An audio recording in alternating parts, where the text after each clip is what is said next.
transformado la tierra, ¿verdad? Ese es el Salmo 90. Tenemos el más extenso, el capítulo más extenso de la Biblia, el 119, el que todos ustedes se saben de memoria, ¿verdad? El más pequeñito, el 117, que es la letra de una antigua canción que cuando yo me convertí se cantaba mucho esa alabanza, pero ya como que se ha olvidado. Alabad al Señor, naciones todas, pueblos todos, alabadle, bendecid su nombre, ¿verdad? Tenemos el famoso Salmo 133, Inema tobu manaín shebedahim gam yahad. Mirad cuán bueno y cuán delicioso es habitar los hermanos juntos en armonía. Tenemos salmos proféticos, salmos que son quejidos, lamentos, ¿verdad? Tenemos la oración de los ancianos, la petición, el salmo de los ancianos, el salmo de las personas que ya han pasado a otra etapa de la vida. Es un salmo precioso también. Pero todos esos salmos se fueron recopilando a lo largo de la historia en diferentes periodos. Y ahí les he puesto un gráfico en las pantallas de la iglesia para que ustedes vean el proceso que experimentaron los salmos hasta poder recopilar los 150 y tenerlos en nuestras Biblias. Por ejemplo, los primeros 41 salmos, del 1 al 41, se recopilaron, no significa que se escribieron, pero que se recopilaron en la época del rey David. Porque hay algunos de esos salmos que son antes de la época del rey David. Por ejemplo, el que les cité a continuación, el 90, que es de la época de Moisés. Pero esos 41 primeros salmos se recopilaron, se reunieron y posteriormente se añadieron al libro de los salmos en la época del rey David. Otros salmos, por ejemplo, del 42 al 72 y del 73 al 89, se recopilaron en los tiempos de esos dos grandes reyes de Judá, los reyes del sur. Estos dos reyes fueron extraordinarios, Ezequías y Josías. Ezequías fue aquel rey que decidió meter el agua por debajo de Jerusalén para que si fuera sitiada, si los enemigos atacaban Jerusalén, no les cortaran el suministro de agua y se murieran de sed, esperando fuera los enemigos que Israel se rindiera. Todavía ese túnel subterráneo, esos túneles, mejor dicho, porque son varios, que llevan el agua por debajo de Jerusalén, todavía hoy en día se pueden visitar. Son los túneles que conectan la antigua ciudad de Jerusalén con el famoso estanque de Siloé. Y uno de ellos todavía recoge agua de lluvia y se puede pasar por él, incluso mojándose, el otro no. Y el rey Josías fue un rey muy utilizado, un hombre, un instrumento tremendo en las manos del Señor. Fue aquel rey que, cuando le dijeron hemos descubierto el libro de la Torá, el libro de la ley en el templo que estaba abandonado, hace una serie de reformas extraordinarias que hacía muchísimo tiempo que Israel las necesitaba. Luego tenemos, por ejemplo, del Salmo 90 al Salmo 106 y también del 107 al último, al 150, tenemos esos salmos que se recopilaron en el tiempo de Esdras, el sacerdote, y de Nehemías, aquel copero, ¿se acuerdan? Que vivían en el palacio del rey y que es el instrumento que Dios utiliza para la restauración física, la restauración de los muros y también del templo de Jerusalén. Y Esdras fue el instrumento para la restauración espiritual del pueblo. Porque una cosa es que tú seas restaurado en tu economía, en lo natural, sea economía, sea salud, sea familia, que está bien, Dios también está interesado en restaurar esas áreas de tu vida. Y otra cosa muy distinta es la restauración espiritual de una vida. Tú puedes ser restaurado, digamos, en tu economía, pero no significa de que hayas sido restaurado en lo espiritual. Y si quieren ver un ejemplo claro de lo que estoy diciendo, vayan, por ejemplo, al famoso libro de Ezequiel, en el capítulo 37, cuando el Señor le dice a Ezequiel, ven que te voy a enseñar algo, y lo lleva al cementerio más antiguo del mundo, que está al este de Jerusalén, en el Monte de los Olivos, cementerio que tiene más de 3.000 años, que se puede visitar hoy en día, que se conoce, bueno, el nombre que le dan los judíos hoy en día es el Bet Hayim, que es la casa de los vivos, pero realmente era el valle de los huesos secos, porque es un valle lleno de huesos, un valle lleno de muertos. Y el Señor, estando él en Babilonia, le muestra ese valle, ese cementerio, y le dicen, ¿tú crees que estos huesos vivirán? ¿Tú crees que volverán a la vida estos huesos secos en gran manera, que en algunos casos hay años y años que están ahí enterrados? Y el profeta Ezequiel le dice al Señor: yo no sé, Señor, lo que va a pasar con estos huesos, con estos muertos. Y el Señor le dice: predícales, profetízales a los huesos. Y dice que mientras les predicaba, comenzaron a levantarse esos huesos y se formaron cuerpos humanos, seres humanos, con piel, con tendones, con miembros, con cuerpos. Pero dice que eran como muertos vivientes, les faltaba el espíritu. No se movían, estaban ahí quietos como zombies. Y el Señor les dice: les falta el espíritu, profetiza, habla para que el espíritu entre en ellos.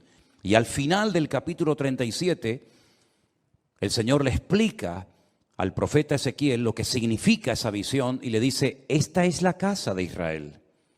Estos son los hijos de Israel, que van a experimentar un resurgir como pueblo, como nación, una restauración nacional, que en los tiempos de Ezequiel era impensable, pero que nosotros sabemos que se ha producido en el siglo XX, en mayo de 1948, los huesos secos, esparcidos por todas las naciones de la tierra, se levantaron en un solo día como pueblo, y ahí están, con su himno, con su bandera, con su tierra, con su capital. Pero la restauración espiritual aún no se ha producido. Todavía falta la restauración más importante del pueblo de Israel, y es la restauración espiritual que se va a producir cuando ellos reconozcan a Yeshua HaMashiach como el verdadero Mesías, Mesías que traspasaron, Mesías que rechazaron, pero que verán algún día que era el verdadero Mesías. En los Salmos encontramos mucha información acerca de la restauración nacional y espiritual del pueblo de Israel. Encontramos que dicha restauración se llevaría a cabo a través de la obra de Cristo, del Hijo de Dios humanado y encarnado, que habitaría entre los seres humanos como un ser humano más. En los Salmos también encontramos al principio mucha información acerca del tipo de salmo que vamos a leer. Por ejemplo, hay salmos que en la parte de arriba pone Mictán. ¿Lo habéis visto alguna vez? Mictán. Y uno dice: ¿y eso qué significa? Mictán es una enseñanza profunda. Un salmo que ponga arriba como título Mictán es una enseñanza a tener en cuenta. Es una sabiduría expuesta por escrito para que el que la lea, el que la reciba, el que la cante, sepa que está cantando verdades muy profundas que nacen del corazón de Dios. Hay salmos que, por ejemplo, pone Salmo de Segilot, y significa que es un salmo que se tenía que tocar con instrumentos de cuerda, porque no todos los salmos se tocaban con instrumentos de cuerda, había otros que eran de percusión y otros de viento. Hay salmos que pone, por ejemplo, Shir LaMa'alot, salmo cántico de las subidas, que eran los salmos que cantaban los peregrinos cuando subían a Jerusalén 3 veces al año a celebrar la fiesta de la Pascua, la fiesta de los tabernáculos, que era la última, y en medio la fiesta de Pentecostés o la fiesta de Shavuot, las semanas. Y también algunos creen que había escalones en el templo de Jerusalén donde se ponía el coro, y esos salmos de las subidas desde allí los cantaban. Pero en este salmo, si ustedes lo pudieran ver en hebreo, al principio pone mitzmor, y la palabra mitzmor significa que es un salmo que hay que cantarlo. Nosotros como cristianos no tenemos esa costumbre, lamentablemente, porque el salmo nos indica que este salmo habría que cantarlo desde el versículo 1 hasta el último versículo, hasta el versículo 5. Nosotros lo hemos leído, pero realmente es un salmo que, según las instrucciones que Dios nos da, tendríamos que haberlo cantado. Y es la mejor manera de aprender capítulos enteros de memoria de la Biblia, poniéndole música. Y es la mejor forma de aprender, ya digo, capítulos y capítulos enteros de la Biblia. Ahora, el Salmo 127, que es el que se leía en esta tarde, si ustedes buscan su Biblia, empieza diciendo que si el Señor, el Eterno, Jehová, como dice la versión Reina Valera, no edifica la casa, en vano trabajan los que la edifican. Tenemos que explicar brevemente a qué se está refiriendo el autor de este salmo, que pudo ser David, que le escribió un salmo, una enseñanza a su hijo Salomón, o como opinan otras personas, pudo ser un salmo que lo escribió Salomón con una enseñanza que heredó de su padre, el rey David. Sea como sea, la declaración que hace el versículo 1 es muy interesante. Si Dios, el Eterno, nuestro Creador, no edifica la casa, en vano trabajan los que la están edificando. El sueño de David, que nunca lo vio cumplido, era construir un templo para su Dios. Dios nunca le dijo a David que lo hiciera, pero nació en el corazón de David el anhelo, el deseo de tener una casa, un templo, sobre todo para que el arca de la alianza, que tenemos ahí en la entrada de la iglesia como una réplica, para que ustedes pudieran ver el tamaño original que tenía el arca de la alianza en aquellos tiempos, en vez de estar debajo de una lona, debajo de una tienda de campaña, pudiera estar en un templo bonito, grande, bien decorado, espacioso, etcétera, etcétera. Ese era el sueño de David, pero nunca lo vio cumplido, porque el profeta Natán le dijo que él no tenía el aval, el respaldo de Dios, el permiso del Señor para construir dicho templo. Ese templo solamente podía ser levantado en un lugar. No podía ser levantado en cualquier parte, sino encima de lo alto de un monte llamado el monte Moriah.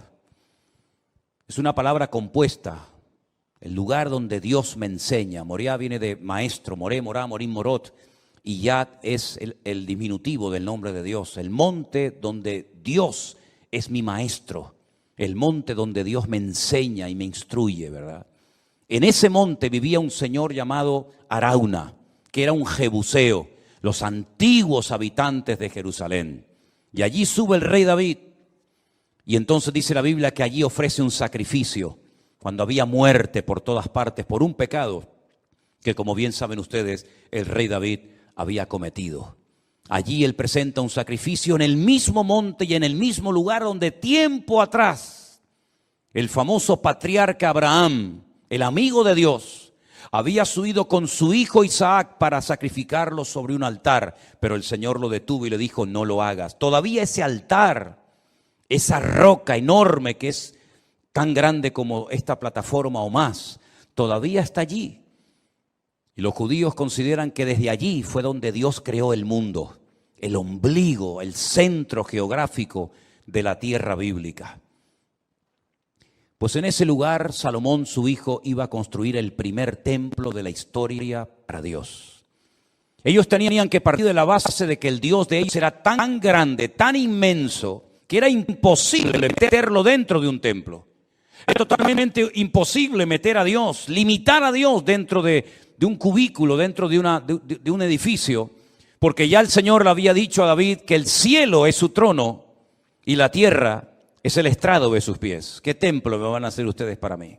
Los romanos se reían de los judíos cuando llegaron a Israel y decían: ustedes están locos, porque ustedes tienen un templo enorme, precioso, pero vacío. ¿Dónde están vuestros dioses? ¿Dónde están vuestras divinidades? Los griegos, los romanos y todas las culturas habidas y por haber levantaban templos, pero luego los llenaban de ídolos. Apolos, Afrodita, ¿verdad? Cibeles, Ares y tantos dioses. Pero los judíos nunca pusieron una figura de Dios, porque al Señor tu Dios adorarás y a Él solo servirás. Y en los famosos 10 mandamientos, el Señor prohibía la fabricación de imágenes de talla. Por lo tanto, era un templo vacío, pero en lo más recóndito, en lo más oculto del templo, estaba un lugar que nosotros lo llamamos el lugar santísimo, donde estaba el arca de la alianza. Y Salomón iba a poder construir ese templo con la ayuda de miles y miles de personas. Y podía estar tranquilo de que nadie le iba a atacar, porque su padre había estado durante años sometiendo a todas las naciones vecinas para que su hijo, en tiempos de paz y de prosperidad, pudiera construir el templo de Jerusalén. Lo tenía todo. El padre le dio los planos. El padre le escribió 77 letras de canciones que las tenemos en la Biblia, los famosos salmos de David, para que pudieran cantar. Inventó instrumentos musicales, le dio oro, piedras preciosas, madera, plata, bronce, lo tenía absolutamente todo. Y además Salomón hizo un pacto con el faraón, que eran expertos en aquella época en la fabricación de megaestructuras, porque los judíos nunca habían hecho un edificio tan grande, y mucho menos para Dios. Cómo levantar aquellas piedras, subirlas a aquel monte, colocarlas una encima de la otra. Aquellas columnas, más de 70 columnas exactamente, de una pieza. Cómo iban a levantarlas, ponerlas a nivel para que aquella casa no se cayera. El templo no tenía arcos, como lo inventaron los romanos. Por eso los arcos le han permitido a las fabricaciones y a la arquitectura romana permanecer hasta el día de hoy. Pero eran columnas y era muy difícil poner aquello en pie. Hay, por ejemplo, en la ciudad de Jerusalén, en un lugar donde yo he llevado a algunos hermanos alguna vez, una columna entera que es como de aquí al fondo de la pared, que se quebró y allí la dejaron, y han pasado 2000 años y todavía aquella columna sigue allí. Él hizo un pacto con el faraón, se casó con su hija, hizo un pacto de no agresión. De hecho, su hija se murió en Jerusalén, y ahí en el torrente de Cedrón hay una pirámide pequeñita, recordando que allí está enterrada una mujer de origen egipcio, porque ella murió en Jerusalén. Y el faraón le ayudó a construir aquel hermoso templo. Pero Salomón sabía perfectamente que él podía tener el oro, la plata, los albañiles, los carpinteros, los canteros, absolutamente todo. Incluso había naciones que todos los años le traían, curiosamente, 666 talentos de oro. Multiplique 666 por 45, era una barbaridad de kilos de oro para ayudarle. Venían personas de todos los continentes de la tierra, unos le traían marfil, otros le traían diamantes, otros le traían de todo. Pero él sabía que aunque lo tenía humanamente hablando todo, sin el respaldo, sin la ayuda del Señor, aquel templo nunca se iba a poder levantar. Y aquí hay una primera lección que tenemos que interiorizar nosotros como cristianos en el día de hoy. Nosotros nos podemos esforzar mucho, y de hecho el esfuerzo forma parte de la vida cristiana. Esfuérzate y sé valiente, le decía el Señor a Josué, ¿verdad? Josué capítulo 1. Esfuérzate y pelea, le decía el apóstol Pablo a Timoteo. Pero por mucho que nos esforcemos, por mucho que trabajemos, por mucho que madruguemos o por mucho que trasnochemos, sin el respaldo, sin el favor de Dios, todo lo que hagamos no sirve absolutamente para nada. ¿Cuántos dicen amén?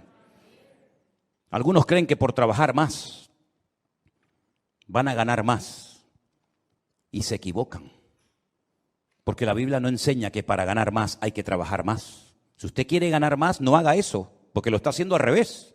Si usted quiere ganar más, yo después le digo lo que tiene que hacer, pero no trabajes más para ganar más, porque vas a ganar menos y te vas a terminar agotando. Porque la Biblia dice en el Salmo que hemos leído que si el Señor no edifica la casa, en vano. Y esa palabra en vano, esa expresión en hebreo en vano, significa para que no llegues al agotamiento físico y mental. ¿Qué les parece? Para que no llegues a un momento que digas, ya no aguanto más, estoy reventado, estoy cansado. Llego el fin de semana, quiero descansar y el lunes voy igual de cansado, peor. Y vas acumulando cansancio y cansancio y durante la noche no duermes. Cuando dice el Salmo 27 que una de las bendiciones de Dios es poder dormir tranquilamente por la noche. Dice que a sus amados el Señor les dará el sueño. Y hay muchas personas que darían cualquier cosa con tal de poder dormir en paz, como nosotros, los hijos de Dios, que hemos aprendido a depender y a descansar en el Señor, podemos dormir en paz. ¿Cuántos dicen amén? No sé por qué nos han hecho últimamente a Elena y a mí una pregunta, me la hacen de vez en cuando, por internet, por WhatsApp, por correos, incluso hasta en persona. ¿Ustedes están durmiendo bien? Y preguntamos, ¿y por qué nos hacen esa pregunta? Si no, pues con todo lo que tienen, todo el jaleo de atender gente de aquí y llamar, ¿ustedes duermen bien? Y la respuesta de Elena siempre es la misma, dormimos perfectamente. Porque nosotros hemos aprendido a descansar y a depender únicamente del Señor. No entramos en estrés, ni en nervios, ni en agobio. No perdemos la paz absolutamente por nada. ¿Por qué? Porque la obra no depende de nosotros. La obra depende del dueño, de la cabeza. Y el dueño y la cabeza es nuestro Señor Jesucristo. Me da mucha pena, mucha lástima cuando veo a cristianos agobiados, cargados, estresados, con la tensión disparada Perdonen si alguien se siente aludido, yo es que no le he tomado la atención nunca a ninguno de ustedes, por eso hablo desde la libertad, porque claro, va a decir, ¿este hombre cómo sabe que tengo yo la atención alta? No, yo no sé nada, pero el Señor lo sabe todo. Pastillas para poder dormir, claro, después pastillas para despertarte. Agobiado, estresado, que no llego a fin de mes, que no pago el colegio de los niños, que los libros, que esto, que lo otro. Y yo he cumplido recientemente 60 años. No me da ninguna vergüenza decirlo, al contrario, estamos orgullosísimos de los 60 años que tenemos.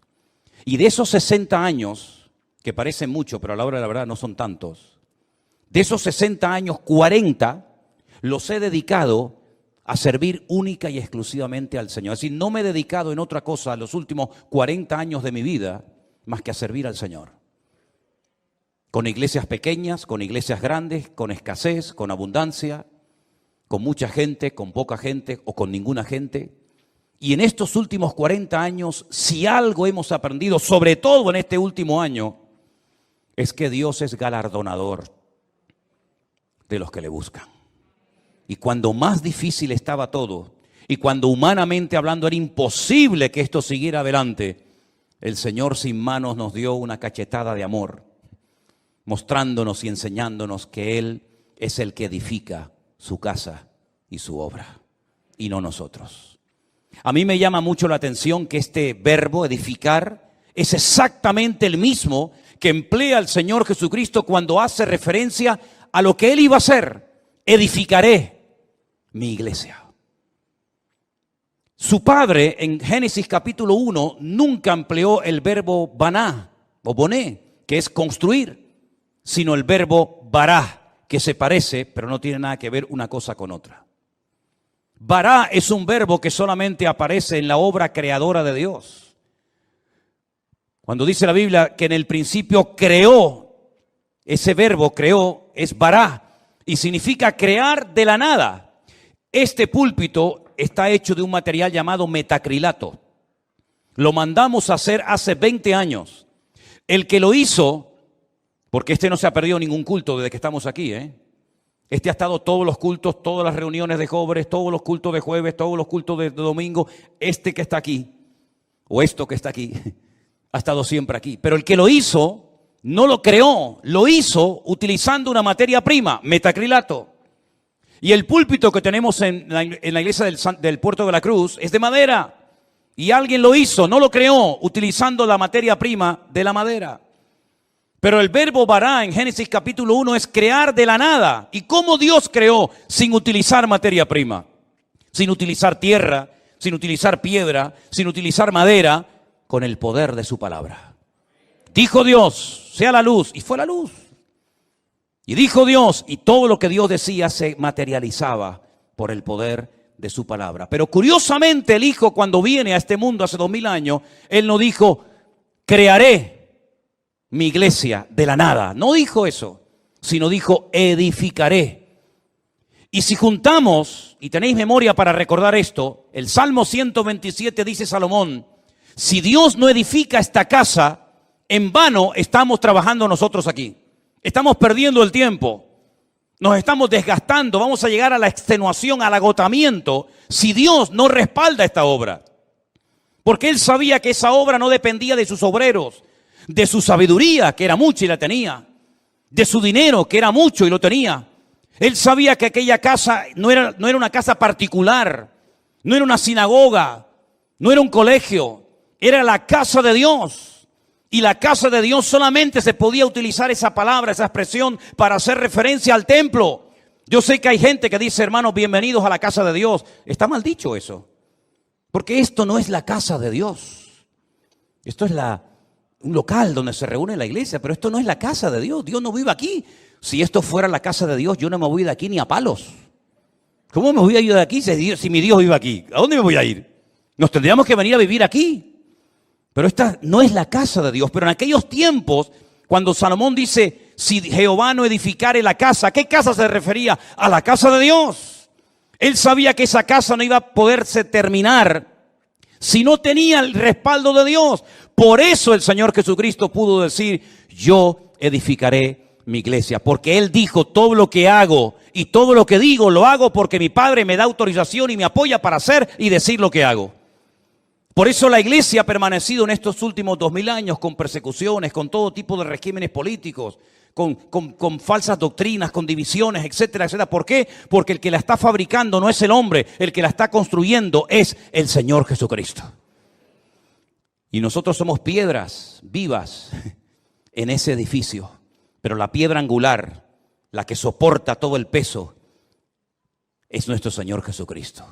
La piedra que desecharon los edificadores ha venido a ser la cabeza del ángulo. Bendito sea Dios. Piná, Rosh Piná.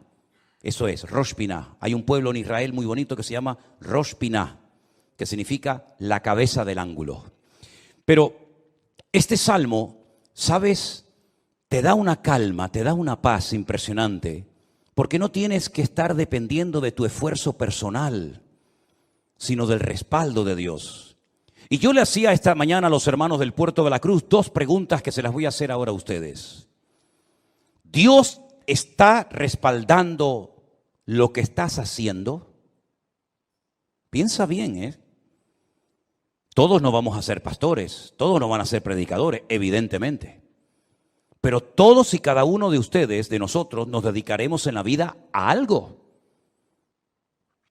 Pero mi pregunta es, ¿a eso a lo que hoy por hoy te estás dedicando, tú notas en tu vida el favor de Dios, el respaldo de Dios? Si la respuesta es sí, yo siento que en mi profesión, en mi carrera, en mis estudios, en mi trabajo, yo siento y noto que el respaldo, que la bendición de Dios está conmigo.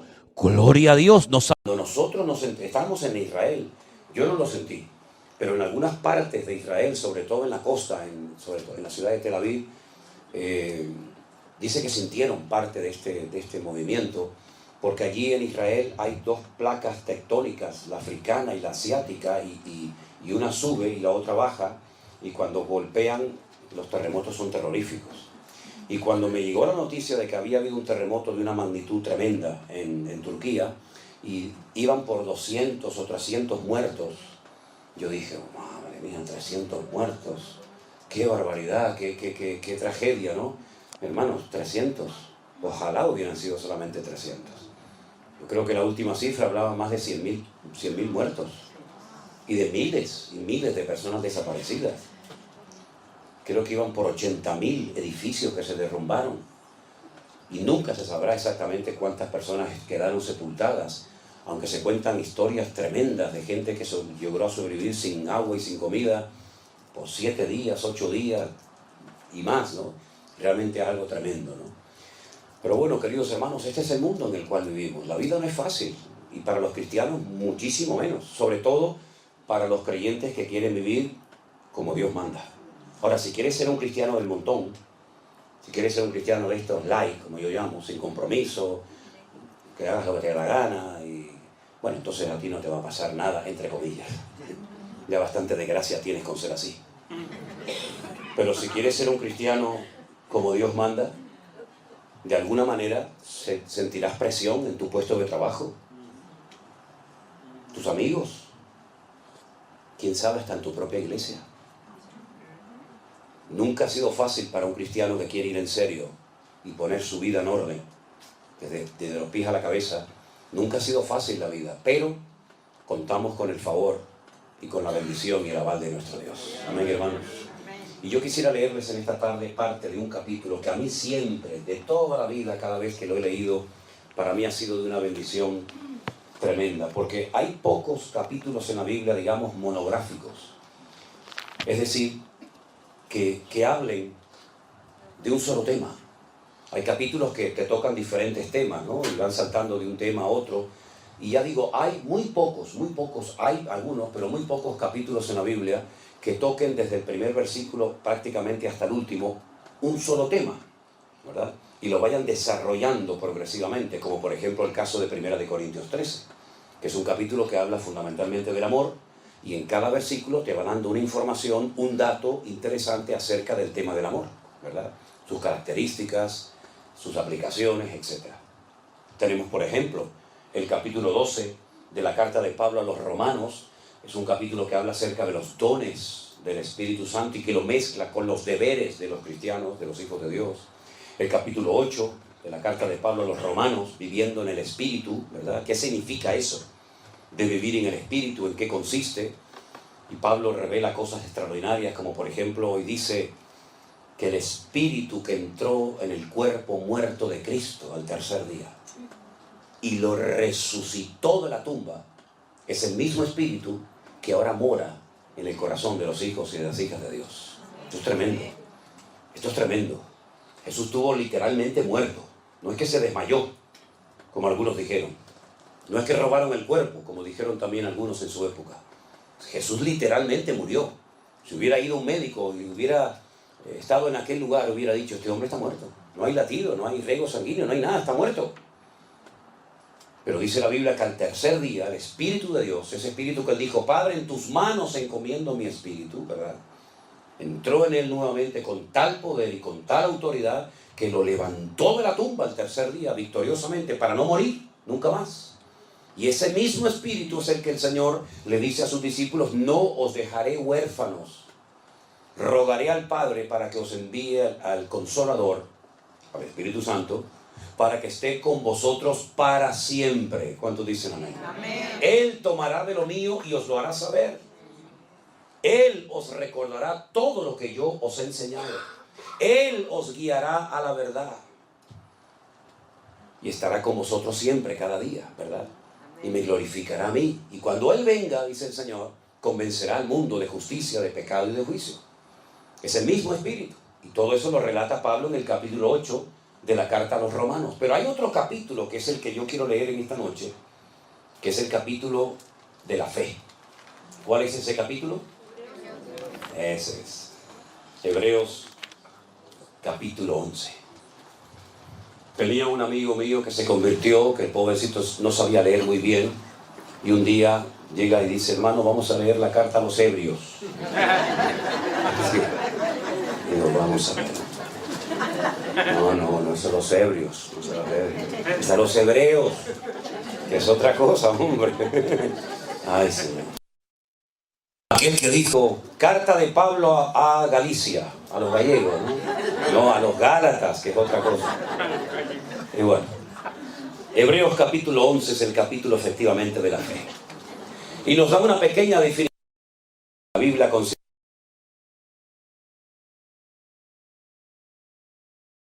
la certeza de lo que se espera, la convicción de lo que no se ve. ¿Qué te parece? Pero consigue.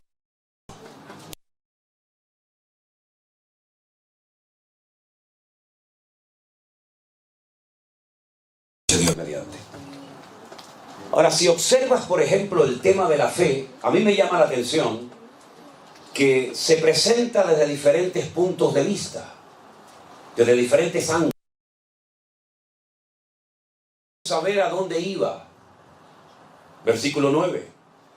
Por la fe habitó como extranjero en la tierra prometida, como en la tierra ajena, morando en tiendas con Isaac y Jacob, coherederos de la misma promesa.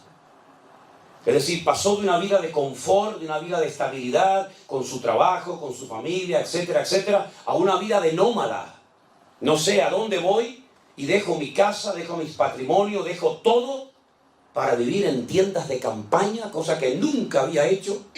¿Cuánto tiempo? No lo sabía. ¿A dónde vas? Tampoco lo sabía. Y todo eso lo hizo por fe en el llamado que había recibido de parte de Dios. Porque Dios le había hecho una promesa.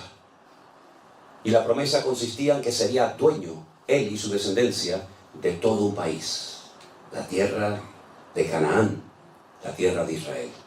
Y dice aquí, porque además de todo eso, esperaba la ciudad que tiene fundamentos, cuyo arquitecto y constructor es Dios. Ahora díganme ustedes, ¿qué ciudad ha construido y edificado y diseñado Dios? ¿Dónde está esa ciudad que ha construido Dios? Que la ha diseñado hasta el más mínimo detalle. ¿Dónde está esa ciudad? Porque de esa ciudad no se habla nunca en el Antiguo Testamento.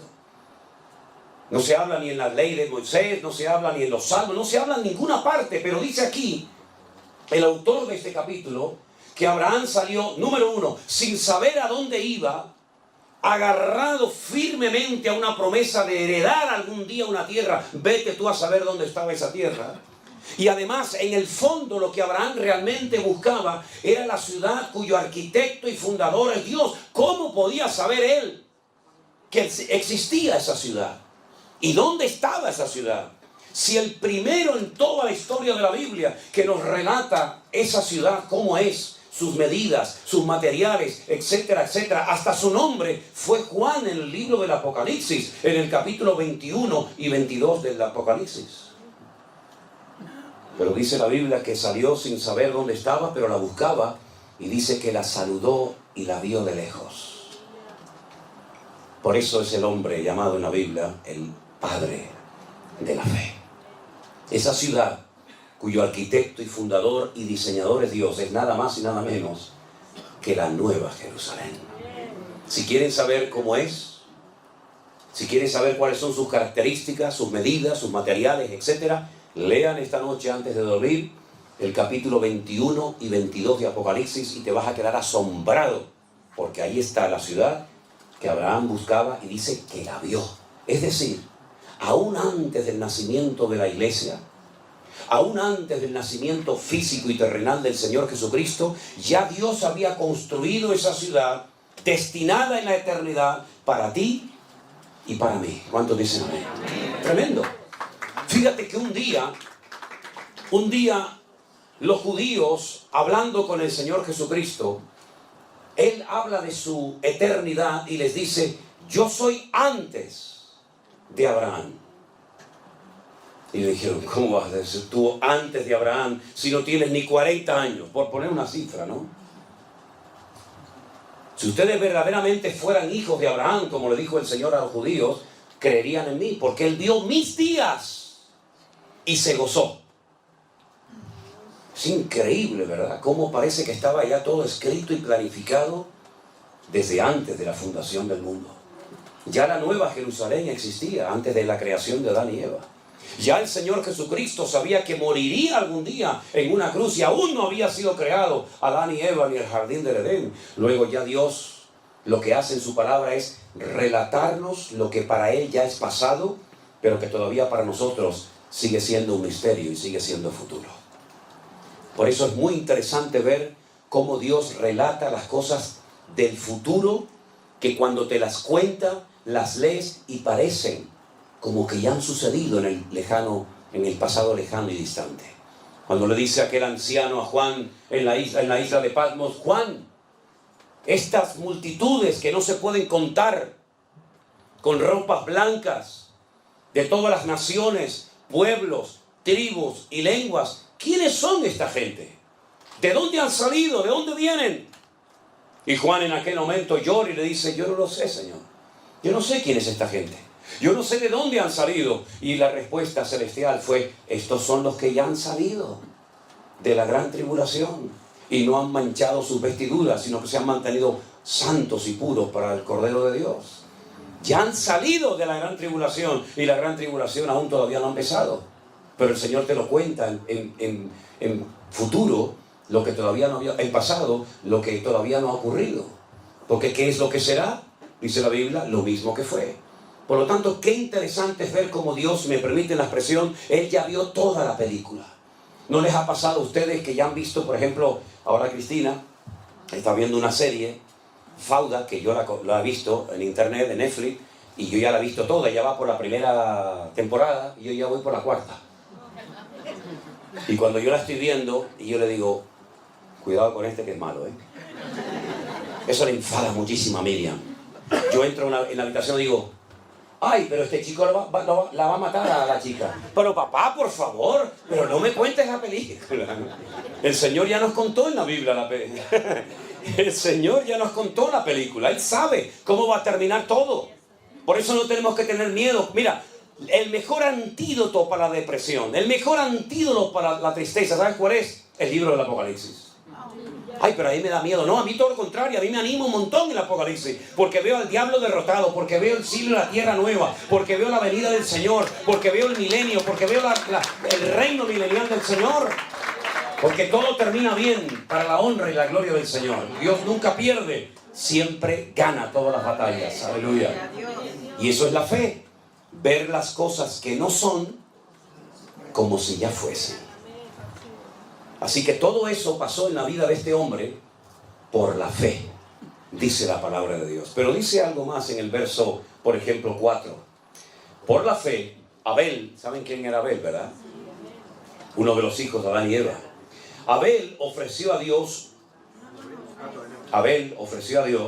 más excelente sacrificio que Caín, por lo cual alcanzó testimonio de que era justo, dando Dios testimonio de sus ofrendas, y muerto, aún habla por ella. Hay gente que ha muerto, pero sus obras hablan como si estuvieran vivos todavía entre nosotros, ¿verdad? Dios había establecido un nuevo sistema, una nueva forma de acercarse a Dios, porque ya habían pecado, ya habían caído, ya habían sido expulsados del jardín del Edén, pero Dios quería seguir teniendo comunión con el hombre, pero ya no va a ser igual. Ya se acabó eso de línea directa con Dios, ahora son sacrificios de animales. Y alguien me preguntó una vez, ¿y por qué sacrificios de animales? ¿Qué tienen que ver los animales con el pecado del hombre? Bueno, Dios estableció muchas leyes en la naturaleza y muchas leyes en el reino espiritual, y una de ellas dice que sin derramamiento de sangre no hay remisión de pecados. En la sangre está la vida. Es decir, que lo que tenía que suceder es que el hombre tenía que morir derramando su sangre. Pero si moría, ¿cómo iba después a poder vivir y experimentar el gozo de la salvación? Es imposible. Por lo tanto, el animal sustituía al pecador y le recordaba que se comportó como un animal el día que desobedeció y se desconectó de Dios, porque eso es lo que hace el hombre. El ser racional se convierte en irracional cuando peca, cuando miente, cuando roba, cuando mata, etcétera, etcétera. ¿Por qué? Porque se comporta peor que una bestia. Y el pecador, cuando quería acercarse a Dios, tenía que traer un animal, como tú te has comportado como un animal, en vez de como un ser, pues, racional, como yo te creé en un principio. Y vas a tener que poner tus manos sobre la cabeza de ese animal inocente y confesar públicamente tus pecados. Y ese animal simbólicamente va a morir en tu lugar, aunque no te va a perdonar los pecados, pero es para que recuerdes siempre que eres un pecador. Y eso pasó durante siglos y siglos y siglos. Nadie podía acercarse a Dios como nosotros hoy en día, que oramos, pedimos perdón y ya está. No, durante siglos la gente tenía que ir al templo de Jerusalén a presentar sus correspondientes sacrificios. Pero claro, no había un sacrificio que te limpiaba completamente de tus pecados, sino que continuamente tenías que ir, y otro día, como cuando éramos católicos. No ibas al cura y te confesabas y ya te perdonaba los pecados para toda la vida. ¿Verdad que no? Yo me acuerdo que un día un cura me dio una bofetada. Me dio un sopapo un cura una vez, porque como nos obligaban a confesarnos cuando yo estaba en el colegio de curas y era monaguillo, pues me llevaba a confesar antes de poder comulgar. Antes era así. Y cuando iba al cura y le decía de aquello de Ave María Purísima, sin pecado concebida, hijo, cuénteme sus pecados. Y yo, de bromista, le digo, Padre, me confieso de mis pecados y también me confieso de los pecados que voy a hacer cuando salga de misa otra vez. Y salió del confesionario y me dio una bofetada y dice, no, sin vergüenza, no tienes vergüenza. Digo, es que voy a pecar otra vez, es que hay ahí una niña que me gusta mucho y me voy a ir con ella después cuando salga de la misa. ¿Te das cuenta? No hay alguien que te pueda perdonar para siempre los pecados, solamente aquel que dijo, este es el Cordero de Dios que quita el pecado del mundo. A Él sea la gloria y la honra en esta noche. Jesucristo, el Hijo de Dios, aleluya. Él perdona y olvida. La pregunta es, ¿y tú te has perdonado a ti misma? Porque hay gente que Dios ya les perdonó, pero ellos siguen con la matraquilla de que soy pecador y no sé qué. Pero mira, si Dios ya no sabe lo que le estás diciendo, Dios perdona y olvida para siempre. Y nunca más volverá a echarte en cara tus pecados. Si te vienen esos remordimientos de conciencia, si te vienen esos malos recuerdos, no es el Señor, es el diablo que viene a acusarte de lo que Cristo ya te perdonó. Y eres libre completamente en el nombre del Señor, ¿verdad? Y entonces cuando Abel sabía que tenía que ir ante la presencia del Señor con un sacrificio de animales, él fue y lo hizo así, porque eso era lo que Dios había enseñado. Pero su hermano Caín no lo hizo, porque era un desobediente, era un rebelde. ¿quién le enseñó a Caín a ser desobediente y rebelde? ¿Es que acaso tenemos que darle una clase, un curso intensivo a nuestros hijos para que se porten mal o sean desobedientes? Ya lo llevan dentro. Ya va en el paquete. No tienes que enseñarle a que sea un respondón. Ya lo lleva dentro. No tienes que enseñarle a que sea cualquier otra cosa, porque lo que hay que enseñarle son buenos modales y buenos principios, pero lo malo ya lo llevan dentro. Como dijo aquel, dice, el hombre no es pecador porque peca. No, es al revés. El hombre peca porque es pecador.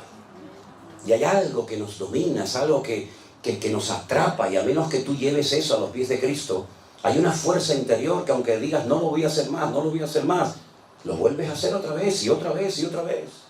Y aunque pidas perdón, lo vuelves a hacer otra vez. Porque tú no puedes contra esa fuerza tremenda que destruye países enteros, que destruye iglesias, que destruye ministerios, que destruye familia, que destruye a la raza humana, que es el poder del pecado. Es algo real.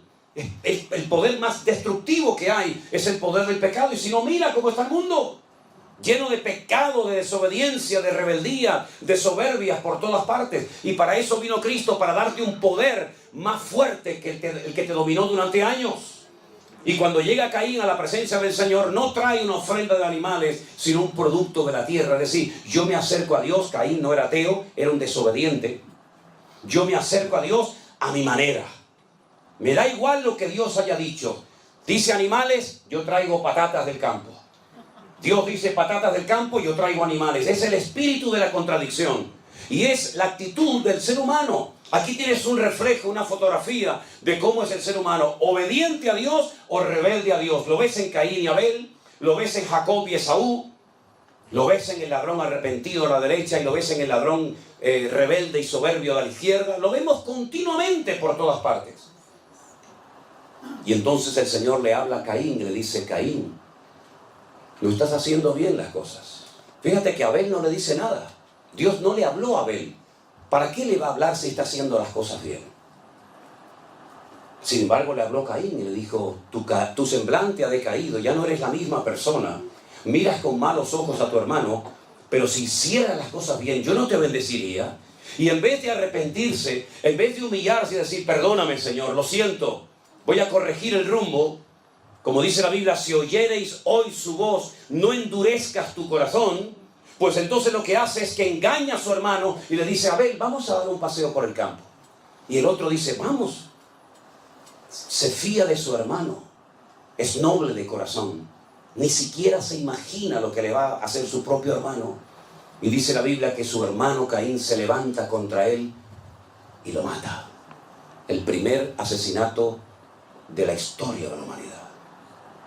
Y Dios le vuelve a hablar a Caín y le dice, Caín, ¿dónde está tu hermano Abel? Lo confronta, ¿no? Y Caín le dice, ¿soy yo acaso guarda de mi hermano? Como diciendo, yo qué sé dónde está mi hermano. Y le dice el Señor algo tremendo y le dice, la voz de la sangre de tu hermano Abel ha llegado hasta mi presencia. Aunque lo quieras ocultar, esa sangre inocente que ha sido derramada por tu mano ha llegado a mi presencia clamando por justicia. Y Dios maldice a Caín, y sabemos lo que pasó con Caín. Fue un ser errante, ¿verdad? Sin arraigo en ninguna parte del mundo, con una insatisfacción como le pasa a la gente hoy en día, que nada les llena. Se emborrachan, se drogan, van a fiestas, van a casinos, viajan, se casan, se divorcian, se juntan con una, se juntan con otra, se meten en una secta, salen de una secta, se meten en otra, tienen dinero, pierden el dinero, vuelven a ganar dinero, y hay una constante insatisfacción en su vida y nada les llena. Es como un hueco que nunca se termina de llenar, porque cuando una persona es desobediente y arrogante y le da las espaldas a Dios, nunca te sentirás feliz ni en paz. En esta vida es el espíritu de Caín, el espíritu errático, el espíritu que cuando está aquí quiere estar allá, Cuando está allá, quiere estar aquí. Cuando hace frío, dice, ay, a ver si viene el calor. Viene el calor y quiere estar el frío. Cuando está navegando en alta mar, quiere llegar a tierra. Cuando está a tierra, quiere volver a alta mar. Cuando es de día, anhela la noche. Cuando es de noche, anhela de día. Es una constante insatisfacción. Y esa es la característica típica del que está fuera de la voluntad de Dios. Sin embargo, el que está en la voluntad de Dios, le da igual si hace frío o calor. Le da igual si le aplauden o le critican. Le da igual si tienes que predicar a unas sillas vacías o a un auditorio de miles de personas. ¿Sabes por qué? Porque ya el vacío lo llenó el Señor Jesucristo, nuestro amado y bendito Señor. Aleluya. Es así, hermano, es así. ¿Y por qué Abel fue obediente? Porque dice que lo hizo por fe. Porque la fe nos ayuda a ser obedientes. Y la rebeldía nos ayuda a ser gente desobediente. Tú tienes que elegir en esta noche qué tipo de vida, qué modelo de vida tú vas a vivir. Y otra cosa, para los que son padres y madres, lo que tú elijas, el camino de la obediencia, el camino del sometimiento al Señor, o el camino de la desobediencia y dándole las espaldas a Dios, quieras o no quieras, te pongas como te pongas, se lo vas a transmitir a tus hijos. Así que ándate con ojo.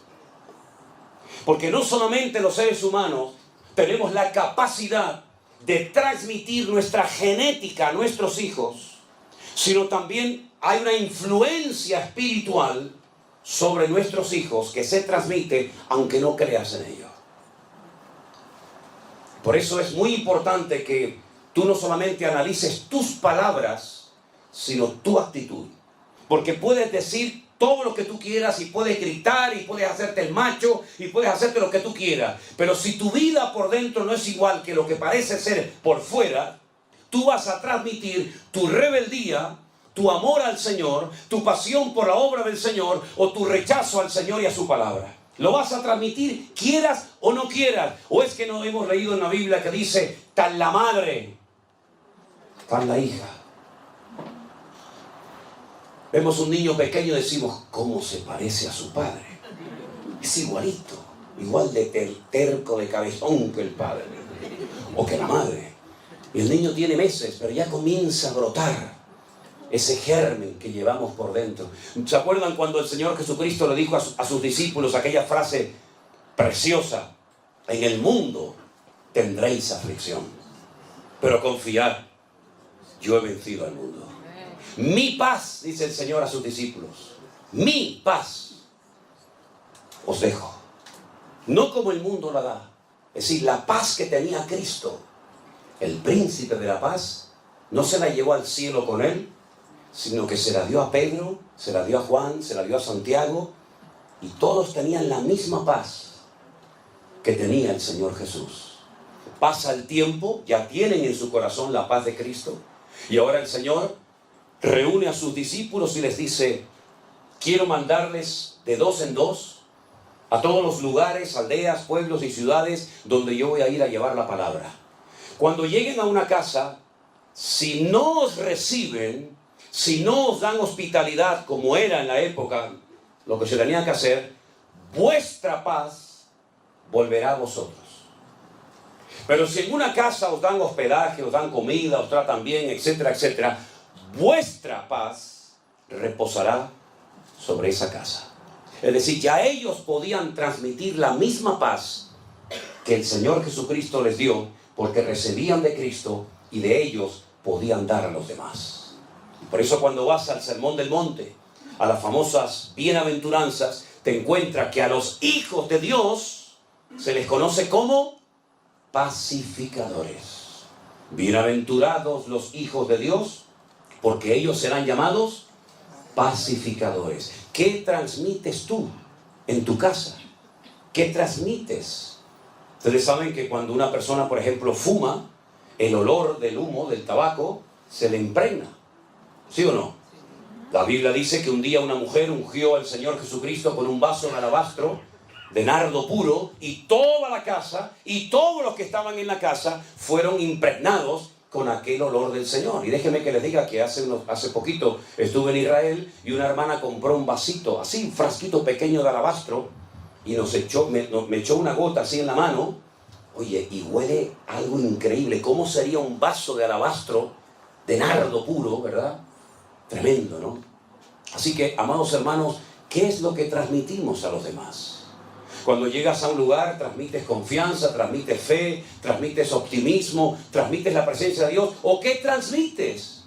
La Biblia dice que el Señor tomó del espíritu de Moisés y se lo puso a los 70 ancianos que iban a dirigir y a llevar el pueblo, la carga del pueblo de Israel, juntamente con él. ¿Qué transmites tú cuando hablas? ¿Qué transmites tú como persona, como hombre? Si yo me marcho esta noche de aquí y yo hago así,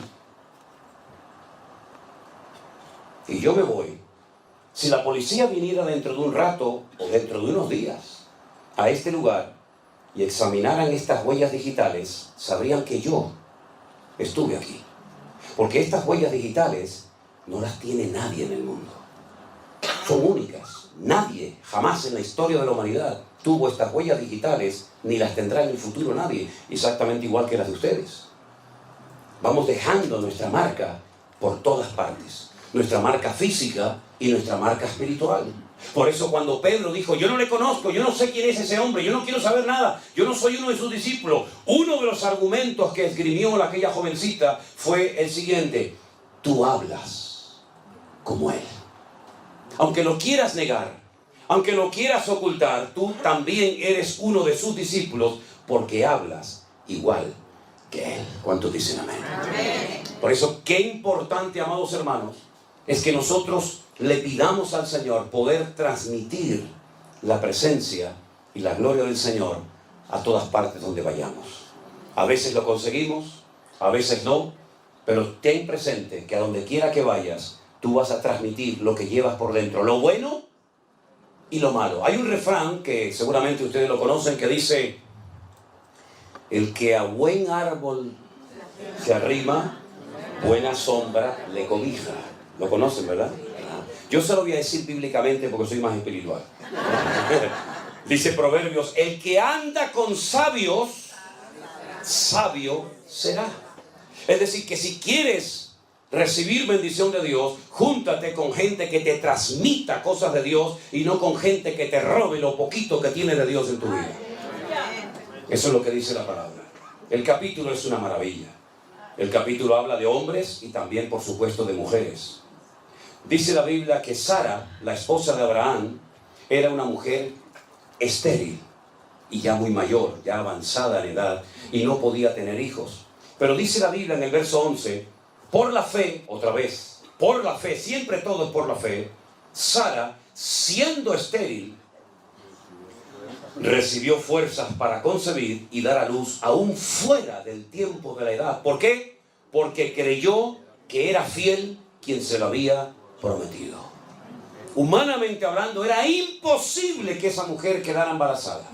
Era muy mayor, era estéril, y nunca antes de ella hay un registro histórico de una mujer que fuera sanada de esterilidad.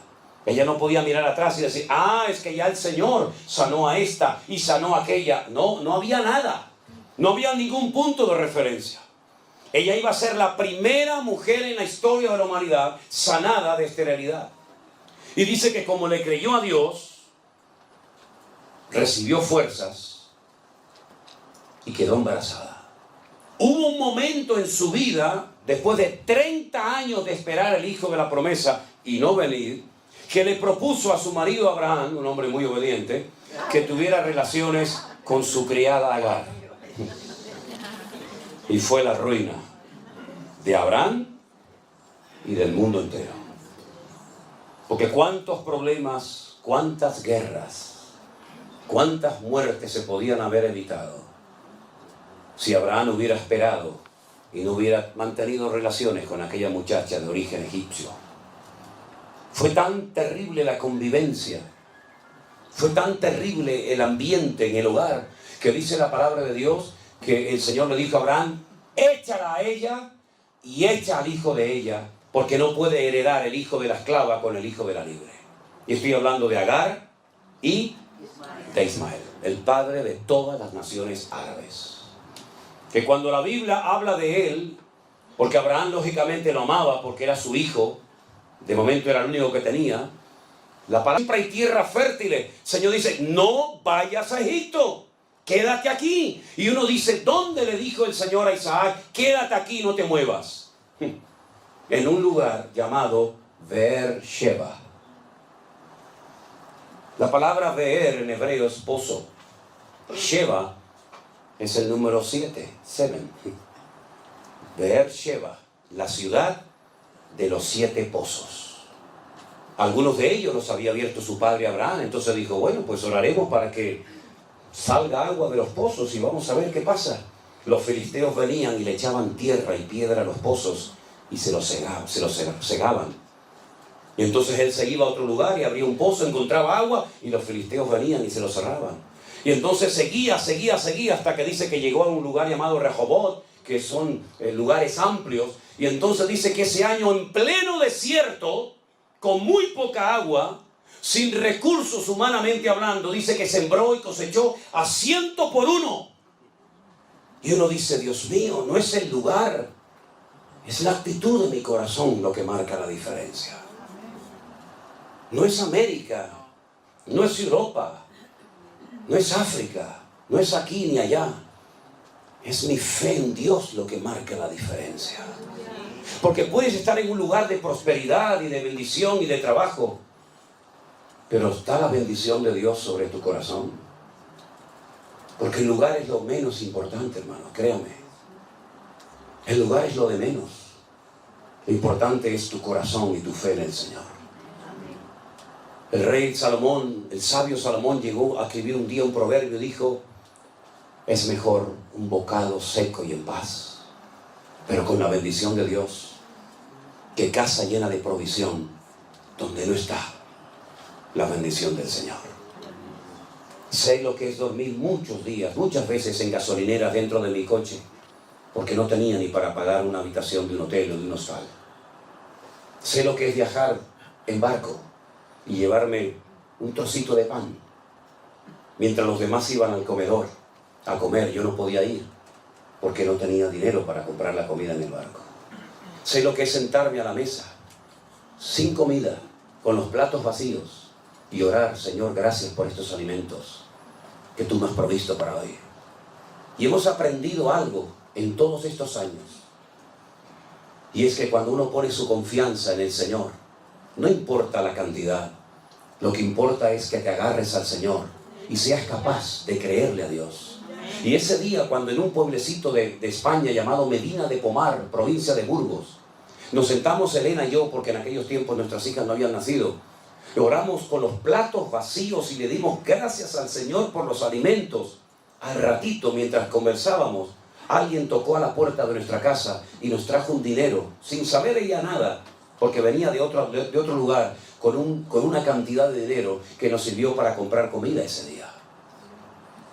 Y como dijo el apóstol Pablo, y yo, para la gloria de Dios también lo puedo decir, sé vivir humildemente y sé tener abundancia. En todo y por todo he sido enseñado y entrenado por el Señor, tanto para tener abundancia como para padecer necesidad, porque todo lo puedo en Cristo que me fortalece. Y eso es lo que el Señor quiere enseñarnos a nosotros en el siglo XXI. Hay tiempos de abundancia, cuidado, porque echa más a perder la abundancia que la escasez. Es mucho más fácil recurrir a Dios en momentos de escasez que acordarte de Dios en momentos de prosperidad.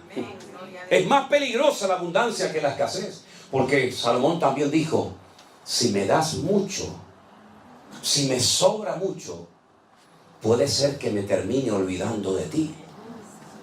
Pero si me das poco, puede ser que termine robando y pecando contra ti. Por lo tanto, Señor, manténme de lo necesario para que no peque contra ti, ni en la abundancia, ni en la escasez. Eso es una lección que no se lee en un libro, sino viviéndolo cada día en tu vida. Aleluya. Claro, a todos, también a los cristianos, nos gusta tener nuestras necesidades básicas cubiertas. Y poder invitar a tu esposa una noche a comer, y poder comprarte una camisa si te gusta. Claro, no hay nada malo en eso. Pero no te olvides que el Señor es mi pastor y nada nos faltará. Y lo importante es tenerlo a Él.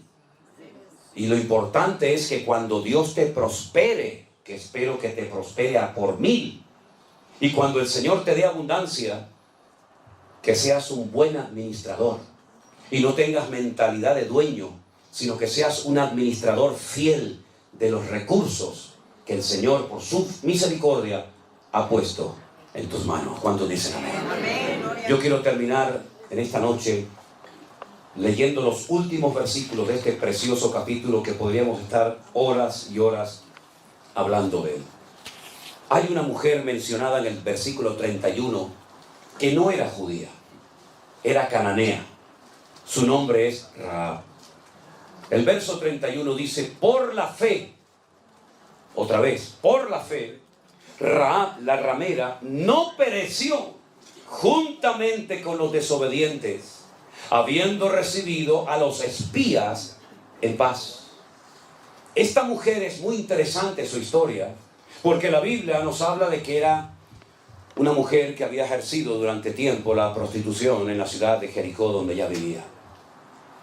Ella era una cananea, pero un día recibe en su casa la visita de 2 hombres extranjeros, 2 israelitas, que van a su casa, el mejor lugar para pasar desapercibidos, y ella reconoce que son hebreos y les dice algo tremendo. A veces lo leemos y no somos conscientes de la profundidad de aquella conversación durante la noche de Rahab con estos 2 hombres. Les dice: hemos oído lo que vuestro Dios ha hecho por vosotros cuando os sacó de Egipto. Lo hemos oído. Sabemos que Dios os abrió las aguas del Mar Rojo para que pasarais por tierra seca. Y sabemos que Dios os va a entregar esta tierra. Ese es el motivo por el cual está cerrada, bien cerrada Jericó. Fíjate cómo hacía 40 años que los estaban esperando. Estaban con más temor los habitantes de Jericó que el pueblo de Israel, quejándose y lamentándose contra el Señor. Es decir, hace 40 años podían haber entrado a Canaán, pero por desobediencia y por rebeldía perdisteis la oportunidad histórica de vuestra vida y moristeis en el desierto, cuando hace 40 años esta gente estaba temblando de miedo porque sabían que nuestro Dios es el Dios vivo y verdadero. Qué lástima, ¿verdad? Qué lástima cuando el inconverso te tiene que recordar que eres cristiano. Qué lástima cuando el inconverso te da lecciones de buen padre en vez de tú dárselas a él, ¿verdad? Yo solamente os pido, decía Rahab, que tengáis misericordia de mi vida y de mi familia. Y estos hombres hicieron un pacto con ella y le dijeron: si tú no nos delatas, si tú no le vas con el cuento, con el chisme al rey, diciéndole a él que hemos estado en tu casa, te salvaremos la vida. Pero tienes que estar dentro de tu casa cuando entremos a conquistar la tierra de Jericó, la ciudad de Jericó.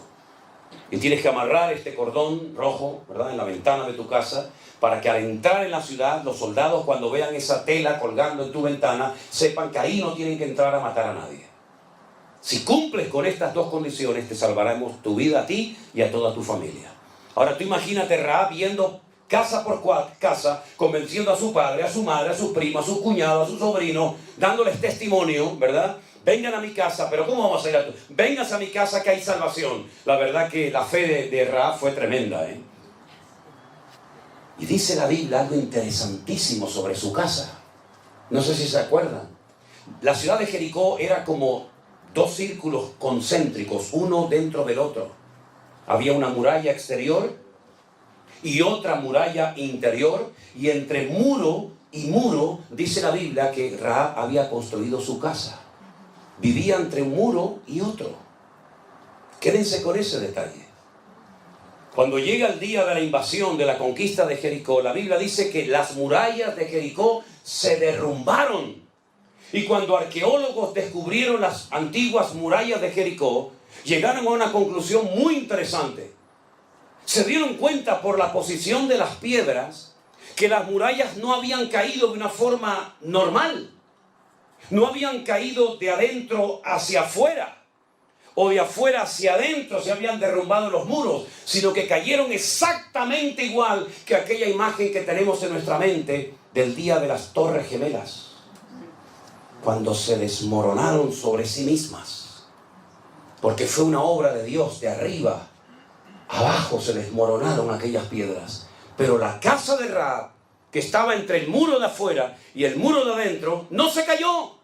Se cayó todo a su alrededor, pero su casa permaneció. Y ahí se cumple la promesa que dice: caerán a tu lado 1000 y 10.000 a tu diestra, mas a ti no llegará, por cuanto has puesto tu confianza en el Señor. Fuertes aplausos a nuestro Dios.